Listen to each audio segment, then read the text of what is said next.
Baik, Assalamualaikum warahmatullahi wabarakatuh. Materi pertemuan ketiga yaitu kelayakan dan kebutuhan sistem informasi. Studi kelayakan yaitu memeriksa kebutuhan informasi, calon pengguna akhir, tujuan, batasan, sumber daya, manfaat dari sistem yang diusulkan.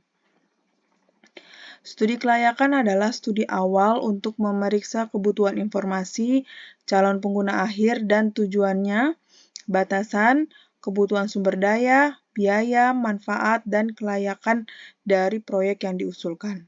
Metode yang sama dalam pengumpulan informasi merekomendasikan yang mudah dalam pendekatan sistem, yaitu melalui wawancara, observasi, dan sebagainya, yang digunakan untuk mengumpulkan data untuk studi kelayakan.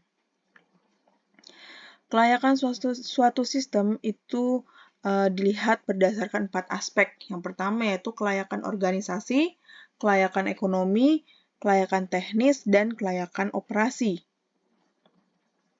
Kelayakan organisasi yaitu bagaimana sistem tersebut bisa mendukung rencana-rencana strategis dari suatu organisasi. Kemudian kalau kelayakan ekonomi, bisa dilihat apakah biaya penyimpanan suatu sistem tersebut layak atau tidak, atau bagaimanakah dengan peningkatan pendapatannya ketika sistem itu diterapkan, atau ada penurunan investasi, atau ada peningkatan profit, itu diuji secara ekonomi ya, kelayakan secara ekonominya. Kemudian kalau kelayakan teknis, di sini melihat kemampuan, keandalan, dan kesediaan perangkat keras dan perangkat lunak. Jadi dilihat kelayakannya secara software dan hardware-nya. Kemudian kelayakan operasi di sini adalah bagaimana penerimaannya terhadap penggunanya, ya. Kemudian bagaimanakah dukungan terhadap manajemen terhadap sistem tersebut, ya. Kemudian bagaimana kebutuhan pembelinya, pemasok, dan pemerintahnya. Pengumpulan informasi. Salah satu faktor utama dalam proses analisis adalah memahami sistem tersebut dan masalah-masalahnya, yaitu bagaimana sistem bekerja dan apa yang ingin dicapai serta apa yang dibutuhkannya dengan cara berkomunikasi dengan para pengguna untuk mengumpulkan informasi. Sumber informasi tersebut dapat diperoleh dari pengguna sistem, formulir atau dokumen, program komputer, panduan prosedur, dan laporan manajemen. Jadi, ketika kita mengumpulkan sebuah informasi, bukan hanya dari wawancara saja, tapi banyak juga hal-hal yang bisa kita kumpulkan informasi. Yang pertama menggunakan berkomunikasi dengan para pengguna ya, artinya kita melakukan wawancara dengan penggunanya. Kemudian kita mulai mengkaji formulir-formulir atau dokumen-dokumen yang dijadikan input atau output-nya gitu ya.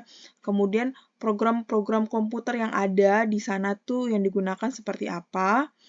Kemudian panduan prosedur. Jadi panduan prosedur atau laporan manajemen itu di sini lebih ke bagaimana prosedur bisnisnya, kemudian manajerialnya bagaimana, aturan-aturan manajerialnya itu seperti apa, itu dianalisa juga. Jadi biar ketika kita menciptakan suatu sistem yang baru atau memperbaiki sistem yang kurang gitu ya, atau merencanakan perbaikan sistem, itu kita harus melihat kebutuhan dari penggunanya dengan cara mengumpulkan informasi-informasi baik secara interview langsung kepada pengguna maupun informasi secara tertulis gitu ya. Kemudian sumber informasinya dapat diperoleh dari pertama pengguna sistem yang tadi artinya orangnya ya. Jadi kita melakukan interview atau wawancara, kemudian formulir atau dokumen, program komputer, panduan prosedur, sampai dengan laporan manajemen. Prosedur pencarian informasi. Prosedur pengumpulan informasi biasanya dilakukan secara top-down, artinya melakukan wawancara dari top level, jadi dari atasannya dulu nih, ya. Secara manajerial tuh di interview berdasarkan topnya, jadi dari atasannya dulu ditanya, kemudian lama-lama mengerucut sampai dengan ke tingkat operatornya atau pengguna langsung si sistemnya gitu ya. Nah, biasanya makin ke bawah itu atau makin ke tingkat yang lebih rendah itu biasanya adalah sifatnya informasinya itu secara teknis. Jadi gimana itu sistem dipakai atau ada kesalahannya, bagaimana menunya, mungkin seperti itu. Jadi secara teknis atau penggunaan dari si sistemnya. Tapi kalau pada tingkat atas atau top level itu biasanya lebih kepada kebijakan. Jadi misalnya sistem ini hanya boleh dibatasi oleh penggunanya siapa aja yang bisa akses. Jadi kebijakan-kebijakan sifatnya manajerial gitu ya, itu biasanya informasi yang diperoleh dari top level manajernya. Mengapa pengumpulan informasi harus dimulai dari tingkat top level? Karena keputusan untuk membuat atau mengembangkan sistem dibuat oleh top level manager. Artinya kebijakan untuk mengembangkan sistem itu yang menentukan adalah top levelnya. Butuh apa enggak nih dikembangkan gitu kan. Itu semua yang menentukan adalah top levelnya. Mereka dapat memberitahu sumber-sumber informasi. Jadi top level tuh bisa tahu misalnya, oh nih saya butuh data ini kira-kira saya ke bagian mana ya. Itu biasanya top level yang harusnya mengetahui, oh nih ke si A, ini ke si B, bagian ini, itu biasanya lebih dipahami oleh top level manager. Dapat mengetahui mereka serta menjelaskan akibat apa yang dihadapinya dengan penerapan dari sistem tersebut. Bila hal tersebut merisaukan, maka dapat diberikan penjelasan terlebih dahulu. Yang keempat, menumbuhkan kepercayaan kepada manajemen bahwa sistem ini akan memecahkan masalah mereka. Ya. Teknik pengumpulan informasi yang pertama menggunakan wawancara. Wawancara di sini adalah merupakan teknik pengumpulan data secara tatap muka langsung dengan orang yang diwawancarai. Kalau kuesioner adalah suatu daftar yang berisi dengan pertanyaan-pertanyaan untuk tujuan khusus yang memungkinkan analis sistem untuk mengumpulkan data dan pendapat dari responden-responden yang dipilih. Langkah-langkah wawancara yang pertama adalah membaca materi latar belakang. Kemudian, yang kedua, menetapkan tujuan wawancara. Yang ketiga, memutuskan siapa yang diwawancarai. Yang keempat, menyiapkan orang yang diwawancarai. Yang kelima, menentukan jenis dan struktur pertanyaan. Jenis pertanyaan dalam sebuah wawancara itu ada dua. Ada open-ended dan close-ended. Open-ended adalah pertanyaan terbuka yang menggambarkan pilihan bagi orang yang diwawancarai untuk merespon. Mereka terbuka dan bebas merespon. Jadi di sini mungkin lebih ke kalimatnya tuh bagaimana pendapat Anda tentang atau bagaimana sistem ini berjalan atau di manakah letak kesalahannya atau di manakah kekurangan dari sistem ini.